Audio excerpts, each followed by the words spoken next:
Welcome to the Lexington Public Library's Tales from the Kentucky Room podcast, where we discuss everything Lexington and Fayette County history. I'm Mariam, and in each episode of this podcast, we will feature a guest that will share a piece of local history. So thank you for tuning in and enjoy. Hey everyone, thank you for joining us. So today we decided to collect a group of snippets of previous podcasts that we really enjoyed recording and kind of stand out in our minds. They're pretty memorable. And today we actually have Erin West, who's the producer for Tales from the Kentucky Room and editor. Hi, Erin. Hi. Thanks for joining us today. Yeah. We're glad to have you in front of the microphone today, not behind the microphone. Yeah, it's odd. Normally I have to just sit here and be quiet. And make sure everything is working. Yes. Yeah, so today we're just going to talk about the most memorable parts of our podcast. Yes. We're up to, I think, 42 episodes now. 43. Yeah. The baseball episode was episode 43. Yeah. Oh, wow. Oh, yes. We released one a few weeks ago. It's amazing. I can't believe it's been 43 episodes. Yeah, we've had a lot of fun doing it. Yeah. It feels like we just started doing it yesterday, but it also feels like we've always been doing it. So I guess that means you're in a good spot. That's right. That's right. Yeah, we started our podcast over a year ago, and we wanted to thank our listeners for tuning in and downloading and all that. The first podcast that I think really prepared for, well, I mean, you have to prepare for all of them. We had Wayne do it, which was the murder of Betty Gale Brown. Yes. It was around the time there was a new book about her murder being released. So there's a lot of reading material for it. We actually had to divide it up into two parts because it was so long, right, Erin? Yeah, we did. So that was when I, at first, was afraid to have more than 20 minutes for an episode. And so I broke it. It was 45 minutes. So I broke it into two. Yeah. But it was, I mean, we really wanted to discuss like the background of Betty Gale, not just the murder part. So her short life. So that's why it was pretty long. We wanted to make sure that Betty Gale as the person was highlighted, not just the tragic end of her life, because everyone's familiar with her murder. Yeah. I went to transient, and so you hear her ghost story all the time, but you don't really hear about her as a person. And I agreed that was really important for us to cover so that she would be remembered for herself more than... I think Wayne did a really good job. Yeah, absolutely. Okay. In 1945, when the Lexington Leader newspaper sponsored what was called my Big Moment Essay Contest for children in early 1951, 8-year-old Betty Gale referred to the separation from her father with her essay entry. And let me just read you what appeared in the newspaper. This is February 23rd, 1951. And the headline was, Betty Gale Brown's big moment was seeing her daddy home from war for the first time. The article goes on and says, a letter addressed to my big moment. Editor arrived today from Betty Gale Brown, age 8, 133 Iroquois Court. She wrote, my big moment was when my daddy came home from the war and I saw him for the first time. I was only 3 years and 2 months old when he came. I went right into his arms and was not afraid of him either. He had been gone overseas 3.5 years, and I was sure it was he because I had seen so many pictures of him. I already loved him because he had sent me dolls from Iceland, Ireland, England, and France. Wayne did a good job in telling her story. And of course, the murder part is fascinating, and especially since it's considered, I guess, unsolved if you don't ascribe to the execution of the murderer. But yeah, it's a fascinating story. But that was a good podcast, I think. That was kind of our first true crime episode, and I really liked it. And it had one of the best receptions. And so that's when we started doing a little more with our murder and mayhem. Yeah, it's true. Yeah, and it did spur on Wayne's series for true crime, I think, for programming at the library. So it did, yeah.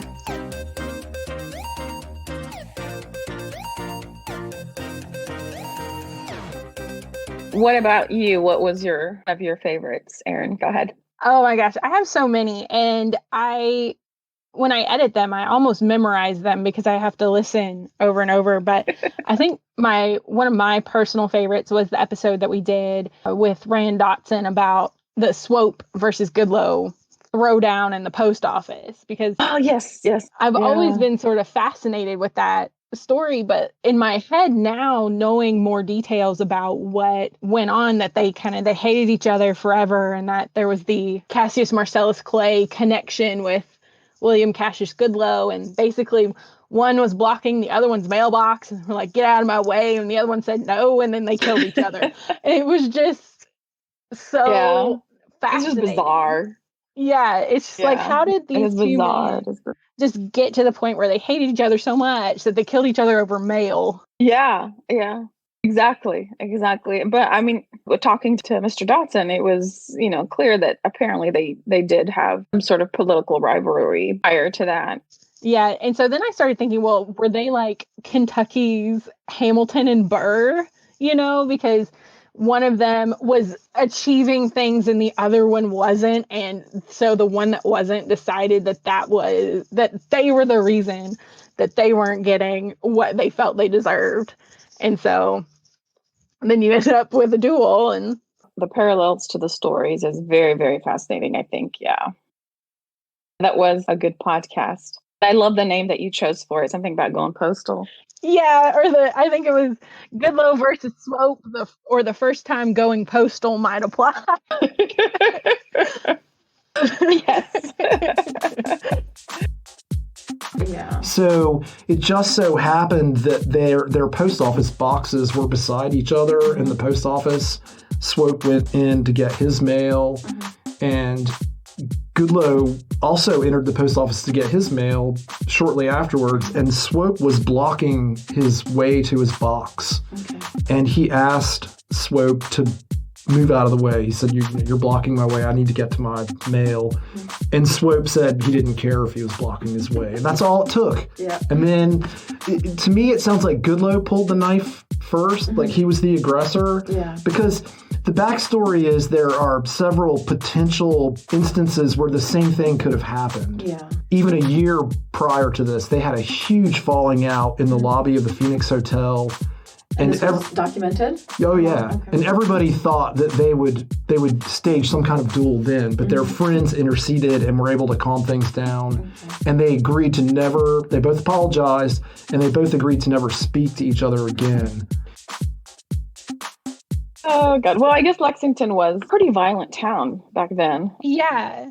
I think probably everywhere was to some extent, but it seems like, and maybe we just have a better recorded history of it because we were a bigger place, but it definitely seems like we had a lot of violence. It seems like a lot of violence and duels and rivalries and all that. So.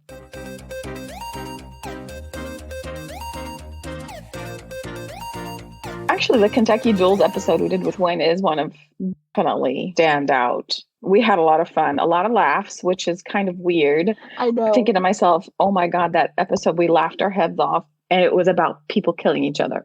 Yeah. Like, I mean, the story of Andrew Jackson and Charles Dickens' duel. Andrew Jackson getting shot and he didn't want to give him the satisfaction of knowing that he got shot. Hides that he tells people not. Yeah. Well, and the fact that he wore this giant coat so that people couldn't even tell, the doctor couldn't tell if he'd gotten hit or where he'd gotten hit. So exactly. Yeah, that was pretty interesting. To a duel. Apparently Dickinson had been making some comments about Jackson's wife, and Jackson didn't like that. So they met in a Kentucky county, Logan County, in 1806. Dickinson got the first shot off, hit Jackson in the stomach or chest area, but it wasn't a lethal wound. And he didn't even realize he'd hit Jackson. Jackson had a game plan in place where he had told his second, I'm going to let him shoot first, and then I'm going to take dead aim. And sure enough, he did. So how did Dickinson not know that Jackson was shot? How did he not see it? Well, Jackson was a very calculating person. I guess that's why he became president of the United States. And he made a point to wear a real big loose coat and waistcoat. And one person even described it as looking like a dressing gown, which I don't think Jackson would have appreciated that comment. But, you know, the way he was dressed did a good job Of covering up his body frame. Oh, I see. Another podcast that I really liked was actually the one that Jonathan Coleman did for us. Yeah. He recorded his Lexington ghost stories. Yes. That one was a fun one. He's got a really good narrator voice. He does, yeah. And I've been on his in-person walking tours about 3 times now, and they are very good as well. So I was really excited to have him come and do a few selections of Kentucky ghost stories that we could share in that episode as well. Dr. Coleman was kind enough to do that and to agree. He's always a good sport with us. Yes. We have him on the podcast for several episodes, and it's always a good time talking to him. Kind of forget that you're recording and just listening to him. And it's his field. He's a doctor of history, but he's really good at his job. Very good. Yes. Yeah. And I love the one in that episode when he's talking about the Man Bet ghost story with the John Hunt Morgan home, and just how he wanted to look more into just why that particular ghost story got told historically. Bouvette James is said to make her presence known whenever there's trouble at Hopemont at the Hunt Morgan house, and that folks walking by Gratz Park late in the evening, catching a glimpse up to the 3rd floor window that faces on Mill Street, they'll see someone looking back, Bouvette James, making sure that everything is fine and safe at the Hunt Morgan house. Now, this story, as a historian to me, is really fascinating. You know, where do these ghost stories come from? Ghost stories, of course, they reflect lots of things. They reflect a lot of our fears, our worries, our concerns about life, about death, about the afterlife. But even more than that, they reflect where we are as a society. The first time I can find this story ever written down comes in the 1920s. So this ghost story is at least 100 years old. But the fact that it's coming from the 1920s probably tells us a lot about this ghost story. Things were happening in the South in the 1920s. The generation that had known slavery in the United States for the most part had died off. The Civil War was being rewritten in lots of ways, and the history of slavery. Bouvette James was an enslaved woman. And so when you hear these stories about Bouvette James, a lot of times it comes off almost word for word stereotypical of mid-century and earlier ideas about the good black slave, right? The faithful slave, especially ideas of Mammy. If you think about Mammy and Gone with the Wind, right? Always protective, always there, always knowing what's going on. In fact, Mammy from Gone with the Wind is supposedly based off of Bouvette James, right? Mammy in Gone with the Wind wears her red petticoats. Bouvette James famously wore her red shoes. And this is reflective of what Southerners are trying to do in the 1920s, right? Trying to argue slavery wasn't that bad. They were all members of the family, which we know, of course, historically is not true, right? That's not the way enslaved folks were treated at all in the South, including Bouvette James. And so this ghost story, I think, was created to reflect that myth Southerners were building in the early 20th century. And he does a good job of kind of differentiating between what is myth and what is actual history. Yeah. And, he doesn't lose the sort of the aura of it when he tells the ghost stories. Yeah, when he tells it, you feel like it might be true, you know? Yeah, you're like, maybe it is. Maybe. People that have a hard time believing. Yeah. Do you want to add anything else out the podcast? There's so many. Well, I think we have to talk about the Cassius Marcellus Clay episode. Of course, yeah.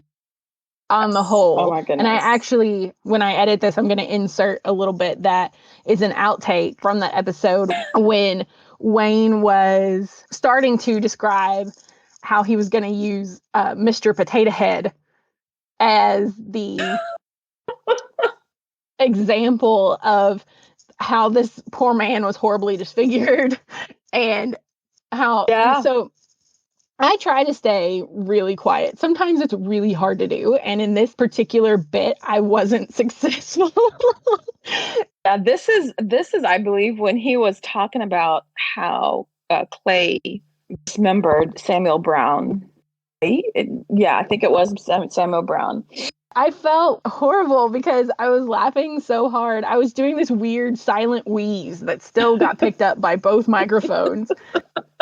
It was hard. It was hard to not laugh. It was so hard. But that was the one that we actually had to stop, laugh, and start recording again. Yeah, and get all our giggles out. But it was an interesting story. I mean, this guy was sent all the way from New Orleans to assassinate Clay simply for his views. On television, I think 1952. Okay, that's good to know. Well, anyway, Mr. Potato Head. We can edit this part. I don't have to. And, and it really, having done the Cassius Marcellus Clay episode and then going back and listening to the Swope versus Goodloe, because William Cassius Goodloe is like his nephew or something like that. And the legend is that the knife that Goodloe used to stab Swope 13 times was given to him by Cassius Marcellus Clay and said, if you run into him again, you take care of him. I'm not surprised that he would do that. Yeah. I wouldn't be surprised if that's actually true. Yeah. No, I mean, the man was having shootouts with the Madison County Sheriff at 90. So. Well, yeah, there you go. I completely see that as a thing that happened, even though it's possible it's just local legend. I totally believe it. I recently did the transcription for it, so I listened to it over again, and it just, every time I laugh at some other part and then immediately feel guilty because he's just this really super violent person, but just Wayne's storytelling ability just makes everything sound so funny and so engaging that you really don't realize until later that maybe you shouldn't laugh at that, but you do. I mean, the other thing, like with people like Cassius Marcellus Clay, you go to school and you learn a little bit about Kentucky history and you learn about everything that these people do. Like, he was anti-slavery. He, had a newspaper and he was a statesman and then, served as an ambassador and all this stuff. You don't really delve into the flaws of this person, that he was a temper or that, maybe his anti-slavery views weren't necessarily the fact that, we shouldn't treat people like that because of the color of their skin. It's more about, taking away, hurting the white farmer workers and all that. But it's, the nuance of people's lives, I think working in the Kentucky Room and doing these podcasts kind of help bring those to light. And I have to pull Wayne and do a little plug for our digital archive, but we actually do have nearly a full run of The True American up on our digital archive on the website. So if you want to see the paper that Cassius wrote and edited, it's there. So it's very interesting. It's just as fiery as you would expect. We have the issue that has the article that led the giant mob of people to storm his office while he had typhoid fever. And it is just as you would expect. It very much is inflammatory, but it also kind of makes you go, yes, when you read it. This guy did not hold back. He did not hold back. No, he didn't. So if you want to read that, it's on the digital archive. Which is kind of fascinating that he was even an ambassador, because that takes a little bit of diplomacy. It does, but he was also the ambassador to Russia, so he probably fit in. Yeah, that's true. Pretty well with. Perfectly. Straightforwardness. Yeah. Company is a state militia. Let me just read you his report that the sheriff wrote to the judge explaining what happened. Judge John C. Chenault, dear Judge, I am reporting about the posse like you said I had to. Judge, we went out to Whitehall, but we didn't do no good. It was a mistake to go out there with only 7 men. Judge, the general was awful mad, meaning General Clay. Cassius Clay. He got to cussing and a shooting, and we had to shoot. I thought we hit him 2 or 3 times, but don't guess we did. He didn't act like it. We come out right good considering I'm having some misery from 2 splinters of wood in my side. Dick Collier was hurt a little when his shirt tail and breeches was shot off by a piece of horseshoe, and nails come out of that old cannon. He was shooting a cannon at him also. Have you seen Jack? He was an unidentified member of the posse. He wrenched his neck and shoulder when his horse throwed him as we were getting away. Now, Judge, I think you'll have to go to Frankfort and see Brown, John Young Brown, who was actually governor at the time. If he could send Captain Longmire up here with 2 light fielders, meaning divisions. Divisions, yeah. If he could divide his men, send some with the cannon around to the front of the house, not too close though, and the others around through the cornfield and up around the cabins and spring house to the back porch, I think this might do it. Respectfully, Josiah Simmons, High Sheriff.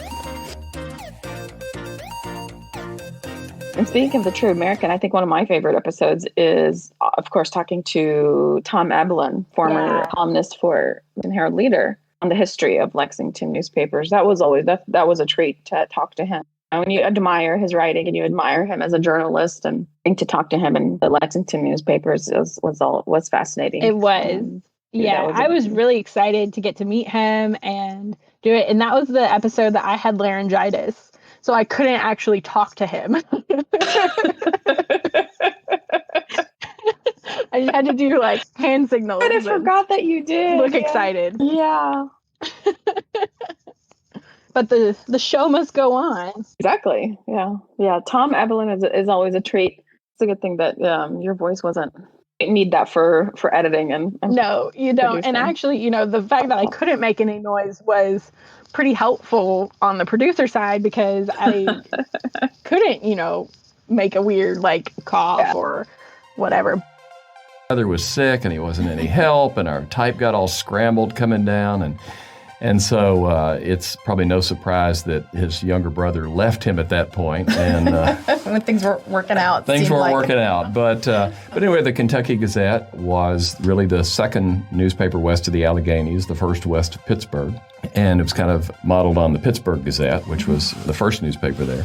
And this got started, and a lot of the early copy was really things about what was going outside of Lexington. There wasn't really a lot of local news at the time that was collected, and there's a lot of theories about that. One of them may have been that Lexington was so small, everybody knew what was going on anyway, and they really wanted to know gossip Exactly, they wanted to know what was going on elsewhere. But there was a lot of business for advertising, because what you've got to remember is that from the late 1790s to after the War of 1812, Lexington was really the most important city in Western America. Yeah. So there was a lot of business here, a lot of stuff being imported. You could pay your subscription to the Kentucky Gazette if you didn't have hard cash. There wasn't a lot of that around. You could also pay it in corn and wheat or whiskey. Oh, wow. Or ash flooring, of all things. Another guest we always enjoy talking to is Peter Brackney. Yeah. It's a joy to have Peter Brackney on. His book for Lost Lexington and his latest for the murder of Geneva Hardman. Because you really get that this man does his research. Yeah. He really delves into the subject quite thoroughly, getting the background and the making sure to include family and stuff for his latest book about Geneva Hardman's murder and sticking to the facts, but also bringing in the human factor and the context of that era. He really does a good job doing that. I agree. And he's just also just a joy to talk to, just as a person, before and after the episode. It's just fascinating. He's just so much fun to have in the booth. Exactly. It's always when you ask people onto the podcast, you kind of get nervous, am I imposing on their time? He's a really busy fella. He's got his practice. law practice, and he's got family, and he's, doing more research, and he's, this is his hobby, is historical research. He's always so gracious to agree to come in and us in his tight schedule. And it's really nice of guests that come on, not just Peter, but everybody that agrees to come on. So yeah, we've been pretty lucky. Yeah, I'm always thrilled whenever people are like, yeah, I'd love to. And I've been listening and I love it. And so it's always really gratifying to hear that from people, and that people are actually they'd like to come on. And it's really nice. And we really appreciate that. One of the letters, I think, is really a neat letter and a peculiar letter. Virginia Plummer from Providence, Rhode Island.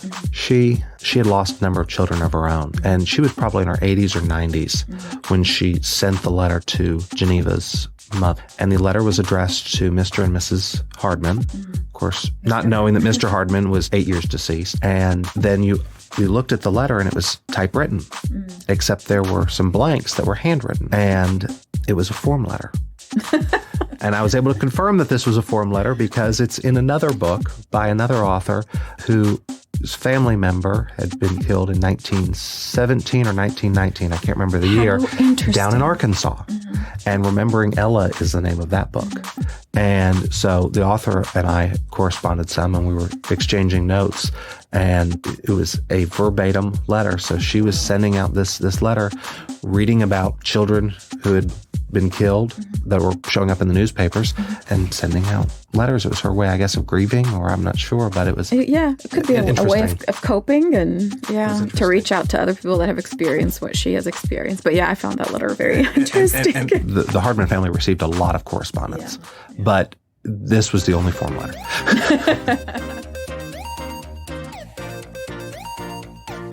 One of my favorite people that we had on was Kevin Lane Derringer, when we got to talk to him about his memoir before it came out. And not only was he just wonderful to talk to, the interview went so smoothly, but the editing was so nice.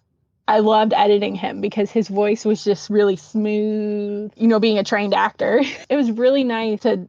Yeah, you can tell that's his craft. I mean, he's an actor, so his voice is, the inflection and the way he tells a story is pretty good. I mean, he's a professional. So, but I enjoyed talking to him too. I mean, he shared his memoir. That's like his personal story, and he's so gracious about coming on. And it's a great opportunity to get to meet all these great people that are doing really awesome things in our community.